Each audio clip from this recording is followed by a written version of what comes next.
বন্ধুরা, এই মাত্র পাওয়া সবচাইতে বড় খবর, চলুন ভিডিও স্ক্রিন থেকে দেখে আসি। রণক্ষেত্র, নিহত ৩, আহত শতাধিক। বিশ্ব ইজতেমা মাঠ দখলকে কেন্দ্র করে জোবায়ের ও সাদপন্থীদের মধ্যে সংঘর্ষ হয়েছে। এ পর্যন্ত ৩ জন নিহত হয়েছেন বলে জানা গেছে, আহত হয়েছেন প্রায় শতাধিক। এছাড়া ইজতেমার মাঠ সাদপন্থীরা দখল করেছে দাবি করে ভিডিও বক্তব্য দিচ্ছে। মঙ্গলবার রাত ৩টার দিকে এই সংঘর্ষ শুরু হয়। নিহতরা হলেন বাচ্চু মিয়া, গ্রামের বাড়ি কিশোরগঞ্জ জেলার পাকুন্দিয়া থানার ১১ সিন্ধু, ও বেলাল বাবা আব্দুস সামাদ, ঢাকার দক্ষিণ খানের বেরাইদ এলাকায়। আরেকজনের নাম পরিচয় জানা যায়নি।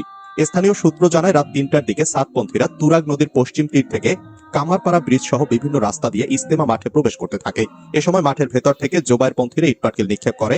জবাবে সাদপন্থীরাও পাল্টা হামলা চালায়। এক পর্যায়ে সাদপন্থীরা মাঠে প্রবেশ করলে উভয় পক্ষের মধ্যে ব্যাপক সংঘর্ষ শুরু হয়। এতে ৩ জন নিহত ও শতাধিক আহত হয়েছেন বলে জানা গেছে। সাদপন্থীদের প্রভাবশালী মুরব্বী মুয়াজ বিন নূর এক ভিডিও বার্তায় বলেছেন, আমরা এখন ইজতেমা মাঠের নিয়ন্ত্রণে আছি। জোবায়েরপন্থীদের আক্রমণে আমাদের ৩ ভাই শহীদ হয়েছেন। ময়দানে অনেক জোবায়েরপন্থী চাকু ও ছোরা সহ আটক হয়েছে বলে নূরের দাবি।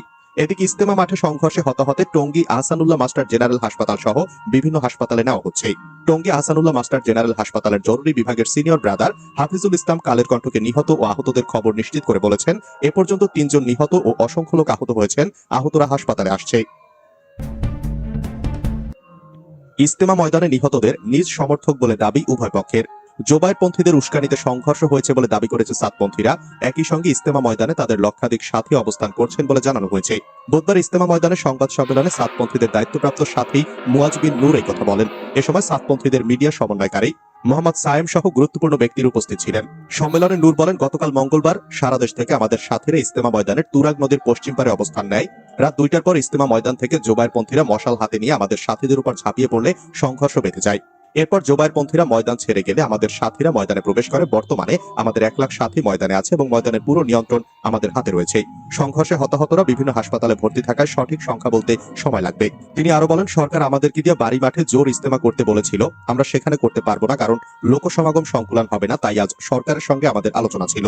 এই আলোচনার সিদ্ধান্ত মোতাবেক আমরা ময়দানে আসতাম, কিন্তু গতরাতে জোবায়েরপন্থীদের উস্কানিতে সৃষ্ট সংঘর্ষে ময়দান আমাদের হাতে চলে আসে। মিডিয়া সমন্বয়কারী মোহাম্মদ সায়েম বলেন, আমাদের ৩ জন সাথী নিহত হওয়ার খবর পেয়েছি, তবে একজনের পরিচয় পাওয়া গেছে। আহত ও নিহতদের সঠিক সংখ্যা পরে জানানো হবে।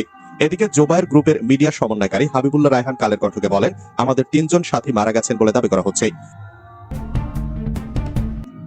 ইজতেমা ময়দানের নিয়ন্ত্রণে সরকার, সবাইকে মাঠ ছাড়ার নির্দেশ। সংঘর্ষের ঘটনায় গাজীপুরে টঙ্গীর ইজতেমা মাঠ সরকারের নিয়ন্ত্রণে থাকবে। মাওলানা জুবায়ের ও মাওলানা সাদের অনুসারীদের কেউই মাঠে প্রবেশ করতে পারবে না বলে সিদ্ধান্ত নিয়েছে সরকার। কোন পক্ষকে ইসলামের স্বার্থে উস্কানিমূলক বক্তব্য দেওয়া থেকে বিরত থাকার আহ্বানও জানানো হয়েছে। আজ বুধবার তাবলিগের ২ পক্ষের হতাহতের ঘটনায় সরকার সিদ্ধান্ত নিয়েছে, মঙ্গলবার গভীর রাতে মাঠ দখল নিয়ে মাওলানা সাদ ও জুবায়েরপন্থী অনুসারীদের মধ্যে সংঘর্ষের ঘটনায় ৩ জন নিহত হয়েছেন। টঙ্গীতে ৪ প্লাটুন বিজিবি মোতায়েন, সতর্ক সেনাবাহিনীও। টঙ্গীতে তাবলিগ জামায়াতের জোবায়ের ও সাদপন্থীদের মধ্যে সংঘর্ষে হতাহতের ঘটনায় ৪ প্লাটুন বিজিবি মোতায়েন করা হয়েছে। আজ বুধবার সকালে বিজিবি জনসংযোগ কর্মকর্তা মোহাম্মদ শরীফুল ইসলাম গণমাধ্যমকে এ তথ্য জানান। এছাড়া বন্ধুরা, এরকম আরো নিত্য নতুন আপডেট খবর পেতে আমাদের ইউটিউব চ্যানেলটি সাবস্ক্রাইব করে আমাদের সাথেই থাকবেন। ধন্যবাদ।